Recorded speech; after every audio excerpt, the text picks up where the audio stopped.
Appeal போட்டுக்கலாம்.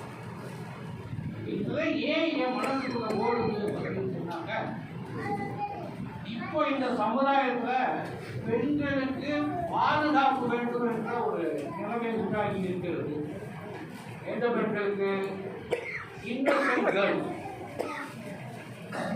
குடும்ப சூழ்நிலை என்ன பண்ணுதுன்னா, அப்பா அம்மா வந்து பொண்ணு படிச்சுட்டு அதுதான் போய் சம்பளம் வாங்கி அப்பா அம்மாவை காப்பாற்றுது. அது கல்யாணம் வரும் போது அப்பா அம்மாவை டிசைட் பண்ண முடியல. ஏன்னா அப்பா அம்மாவே டிபெண்டிங் அப்பான் தட் கேர்ள். அந்த கேர்ளுக்கு அவங்க வாழ்க்கையை எப்படி அமைச்சிக்கிறது அப்படின்னு முடிவு செய்ய முடியுது. ஏன் இதெல்லாம் இங்கே கொண்டு பேசுறேன் அப்படின்னா இதான் கரெக்டான இடம். ஏன்னா நம்மளால ஏதாவது கான்ட்ரிபியூட் பண்ண முடியுமா? கணவன் மனைவியிலேயே ஏதேனும் வழக்குகள் வந்தால் அந்த சமயத்தில் நீங்களும் கான்ட்ரிபியூட் பண்ணலாம். அதுக்காக தான் நான் இந்த இடத்துல சொல்றேன், இந்த இருக்கிற காலகட்டத்தில். ஆனால் இந்த அசோசியேஷனை பொறுத்த வரைக்கும் உங்களெல்லாம் பார்த்தாங்க, அந்த பாரதியார் சொன்னாரு, அந்த பெண்கள் தான் இருபோடுகள் ஒரு சினிமாவில் அந்த நாகேஷ் ஒரு பாட்டு வருவது பெண்களை பற்றி. அது மாதிரிலாம் நீங்கள் யாரும் இல்லை, எல்லாம் நல்லபடியாக உண்மையான பாரதிய பெண்களை பார்த்துட்டு எனக்கு ரொம்ப சந்தோஷமா இருக்கு. அதை சொல்றதுக்கு எனக்கு உரிமை இருக்கு. நான் நினைக்கிறேன்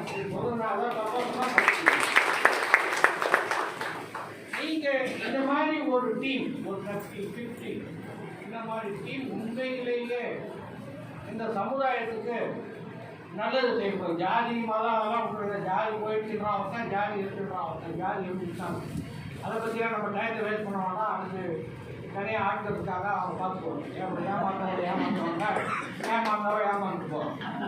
நம்மளாம் மனிதர்கள், நம்மளுக்கெல்லாம் ஒரு குடும்பம் இருக்குது, நம்மளாம் நேர்மையாக வாழணும். அனைத்து உறவும் இன்பம் முறை அப்படின்ற எண்ணம் நம்ம மனசில் இருக்கும். இப்போ உங்கள் பிரசிடென்ட் இருக்காரு, நானும் எவ்வளோ விழாக்களுக்கு போயிருக்கேன், நிறைய செலவு பண்ணுறாங்கன்னு பயமாக இருக்குது.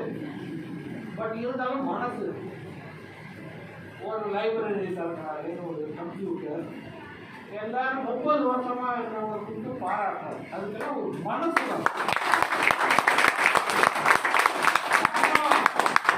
ஆனால் எல்லாரும் சம்பாதிக்கலாம், எல்லாருக்கும் கிடைக்க மாட்டேங்குது. அது வேற ப்ராப்ளம். அது பணம் இருக்குதோ இல்லையோ, மனம் இருக்கணும்.